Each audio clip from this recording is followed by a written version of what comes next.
Boys, girls, all my troubles out there, welcome back to Other Robert. I'm Joe. This is The Walking Dead, Season 7, Episode 6, Swear. This episode, we meet back up with Tara and Heath, who we have not seen since last season. When we last saw Tara and Heath, they thought they took out the Saviors, right? How wrong were they? Very wrong.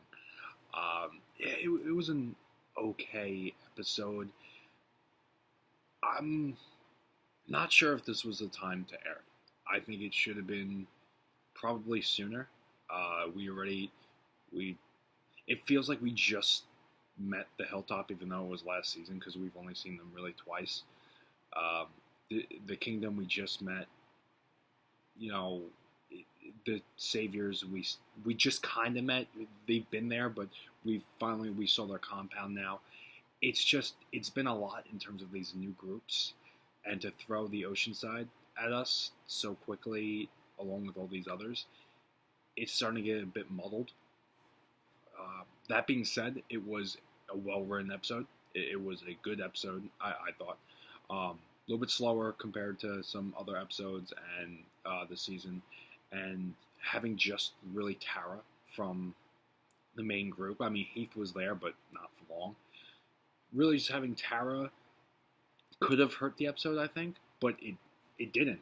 Tara was, Alana Masterson really kind of just, she had fun with it. She's a great character when given a chance, and I think we really saw that in this episode. She was the perfect character, I feel, to throw into this type of situation. She handled everything well. At this point, it's believable for her to kind of just be a badass at times, because I feel like she was at times, even though kind of just that silly kind of attitude, but she can be badass. We met her all the way back with the governor, with the war on the prison. So, she's been through some things, and we had Terminus with her. She's seen some things with the group, and she's had to overcome some things. So for her to be so strong, both physically and mentally, it makes sense. So I think she was really a perfect character to throw into this type of situation. The Oceanside felt more like a gimmick. Same thing with the Kingdom. I said that with the Kingdom, it was all just kind of a gimmick. Same thing here.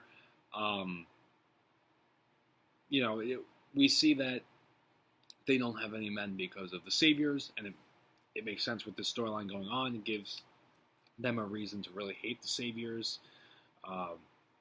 So when the eventual revolt happens against the Saviors with Alexandria and the Kingdom, Oceanside will probably be in there, so I guess that's why they threw this now. But I feel like, if anything, maybe this should have been before the Kingdom to me. I don't know. I really don't know. I just felt the placing of this episode was odd. I will say the pacing of the episode was well, though. You really got a chance to really kind of just be in the Oceanside for a little bit, whereas they were throwing a lot at us with this episode. She started off with Heath. They were still throwing the flashbacks in there of how they separated, and she had to get back at the end. So they actually kind of threw a lot at us in this episode, because in between all that, you had to kind of just meet the people of Oceanside. So I think they paced it well. I think they handled it really well. Some I was going to say some interesting characters, but not really. I mean, the leader lied so perfectly. Like, she had me fooled. I really thought everything was going to be okay, but it wasn't going to be. And then Cindy it seemed to be the only one with kind of, the only one not against it, against killing her. And that seemed a little odd, that with the entire group, it's just really just one. And that kind of goes back, it just, I don't know. At that point, it's just, I don't know what to say. I feel like there should have been more, because Oceanside was a decent-sized community. And I get that, they don't want to see outsiders. I get that. But just Cindy, I mean, Tara came off very well with them. I don't know, just kind of was unbelievable that there's really just one person backing Tara.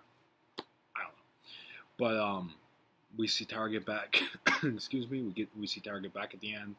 Rosita given some room here in the episode. I love what they're doing with Rosita. Rosita is another character that we've known for a while, but just we really haven't seen too much from her until this season. She's really been given a lot, and I'm really happy for that because she's actually becoming her own character, which after all this time, it's about time.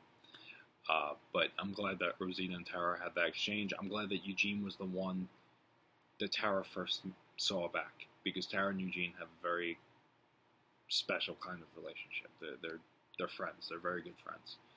So it was. I think he was the right choice for her to see first on her way back. So I thought that was really well. And yeah, that's pretty much all I'm going to say for this week's episode of The Walking Dead. Definitely a solid episode. We got to see another group, the Oceanside. We'll see where it goes with them. Heath is written off the show, it seems like, which I like when they do that. They did that with a character in season 1 with his family. Don't remember his name, but he just went in car and he was just written off in that way. And he was kind of the original group.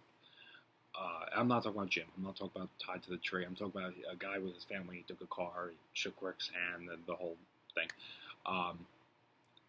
And then Merle was written off in season 1 too, to come back in season 1 as well, to come back in season 3. And obviously we know how that happened with Merle. I like when they write characters off and then we don't see them for a while and they come back. So I'm thinking that might be what happens with Heath. I'm already looking forward to, if he does come back, what his story is. Where did he go after that? Is it going to be another group, another community? I don't know. Can we handle any more at this point? But that's pretty much all I'm going to say for the episode. Let me know what you guys thought. Subscribe because it takes around that much effort to do so. Until next time, you have been Trump.